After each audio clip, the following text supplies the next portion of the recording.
Salamlayıram sizi, dəyərli müəllimlərimiz. Bu günləri sizə sertifikasiya müsahibə izahımızı təqdim edirik. Həmçinin də bu izah MIQ müsahibə üçün də effektiv hesab edilir. Birinci sualımız belədir. Motivasiyanı necə təşkil edirsiniz və əhəmiyyəti nədir? İlk növbədə deyək ki, motivasiya vacib mərhələlərdən biridir və dərsin ilk mərhələsi hesab edilir. Məhz bu səbəbdən vacib bir mərhələdir ki, əgər şagirdin meylinə, marağına uyğun şəkildə təlim qurmaq istəyiriksə, öncə şagirdin diqqətini özümüzə cəlb etməliyik. Və mən də bir müəllim olaraq şagirdimin diqqətini özümə cəlb etmək üçün müxtəlif üsullardan istifadə edərək onun keçiləcək mövzuya marağını oyadıram. Əgər motivasiyada şagirdlərin meyli, marağı, diqqəti, bütün həvəsi deyək, mənə yönəlməyibsə, demək ki, mən motivasiyanı uğurlu qurmamışam. Motivasiyanı uğurlu qurmamışamsa, deməli, o təlimin heç bir keyfiyyəti olmayacaq. Motivasiya maksimum 5 dəqiqə ərzində aparıla bilər və müxtəlif üsullarla, şəkillə, video ilə, slaydlarla, digər məsəl üçün deyə bilərik ki, sxemlər də ola bilər, qrafik də ola bilər, crossword da edə bilər. Hətta müəllimin özünə məxsus da bir metodu ola bilər ki, əgər o şagirdlərinin diqqətini özünə cəmləyə bilirsə, keçiləcək mövzuya bu şəkildə meyl, maraq oyada bilirsə, müəllim bu öz üsullarından da istifadə edərək motivasiyanı qura bilər.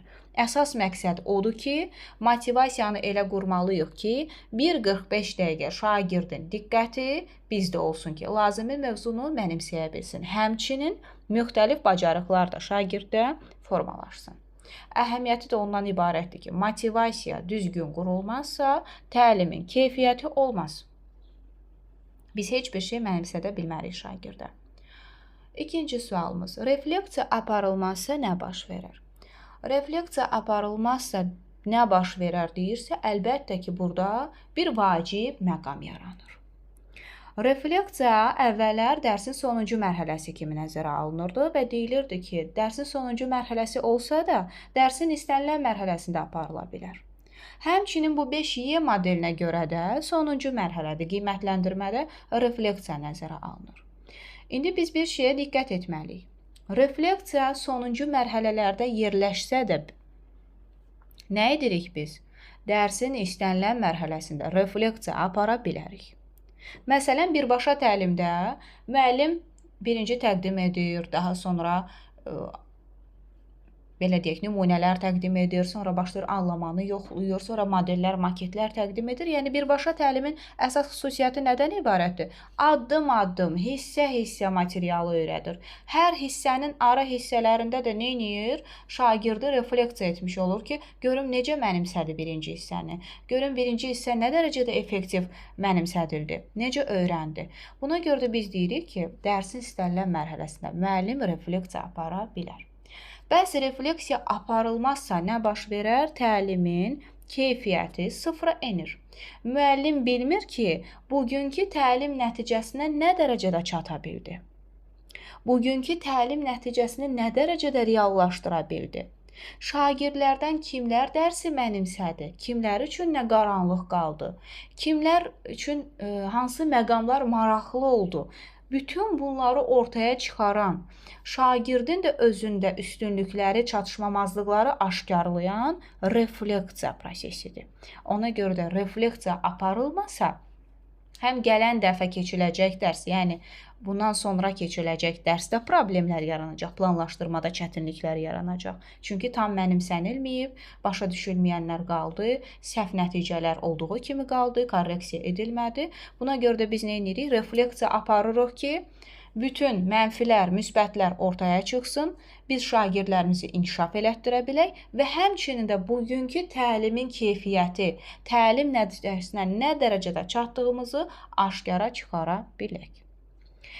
Keçid alırıq rubrik nədir 3-cü sualımıza. Müəllimlər, rubrik əvvəlcədən müəyyənləşdirilmiş təlim nəticəsinə əsasən əvvəlcədən müəyyənləşdirilmiş meyarlar əsasında təşkil edilən qiymətləndirmə cədvəlidir. Rubrik 3 hissədən ibarət olur. Meyarlar, keyfiyyət səviyyəsi, meyarlara uyğun keyfiyyət səviyyəsinin ölçülməsi. Və həmçində bilirik ki, rubriklər 2 hissədən ibarət olur, hansı ki 2 cür olur. Ümumi rubriklər istənilən bir tapşırıq üçün istifadə etmək olar. Bir də var tapşırığa əsaslanan rubriklər. Yalnız bir tapşırıq üçün istifadə olunur. Digər tərəfdən isə biz 2 dənə növə ayırırıq. Holistik rubrik sürətli şəkildə bütün şagirdləri biz sürətli şəkildə qiymətləndirmək istəyiriksə, holistikdən istifadə edir. Çünki bütün meyarları eyni anda qiymətləndirir, vaxtı qənaət edir. Amma hansısa bir layihə işidir, böyük bir mürəkkəb işlər üzərində işləyir şagirdlərimiz, problem əsaslı öyrənmədir, layihə əsaslı öyrənmədir. Yəni müddəti uzun çəkən, belə deyək, təlimlərimizdə isə analitik qiymətləndirmədən istifadə edəcəyik. Analitik qiymətləndirmə hər bir meyarı ayrı-ayrı qiymətləndirir. Buna görə də deyirik ki, analitik qiymətləndirmə uzun müddətlidir. Hər bir meyarı ayrı-ayrılıqda detallarına görə qiymətləndirmiş olur. Və rubrik həmçinin təkcə müəllim üçün deyil, çox zaman şagirdlərin özünə də təqdim edilir. Həm özünü qiymətləndirmə zamanı, həm yoldaş qiymətləndirməsi, həm də qarşılıqlı qiymətləndirmə zamanı istifadə edilir. 4-cü sualımız, təhsildə bərabər imkanları necə yaradırsınız? Şagirdlərin hər birinə bərabər münasibət göstərməklə sinifdə təhsildə bərabər imkanları yaradıram. Həmçinin bu pedaqoji tələbə əsasən hər bir şagirdin fikir bildirməsinə, öz münasibətini düzgün şəkildə əsaslandırmasına, onların hər birinin potensialını nəzərə alaraq tapşırıqlar hazırlamaqla, onların daim potensial səviyyələrinə görə təlimlər qurmaqla, həmçinin meyllərini, maraqlarını nəzərə alıb, onlara düzgün şəkildə həm hər birinə fərdi, həmçində onlar arasında bərabərlik yaratmaqla təhsildə bərabər imkanlara riayət edirəm və bunu təlimdə reallaşdırıram. Belə.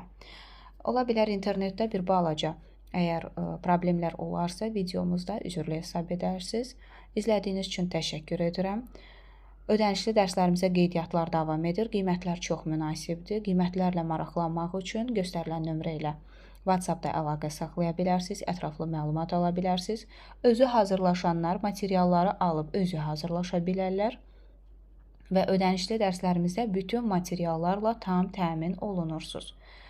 Və əlbəttə ki, çalışırıq sizin nəticələrinizin yüksək olması üçün biz də keyfiyyətli, effektli materiallar hazırlayaq daim.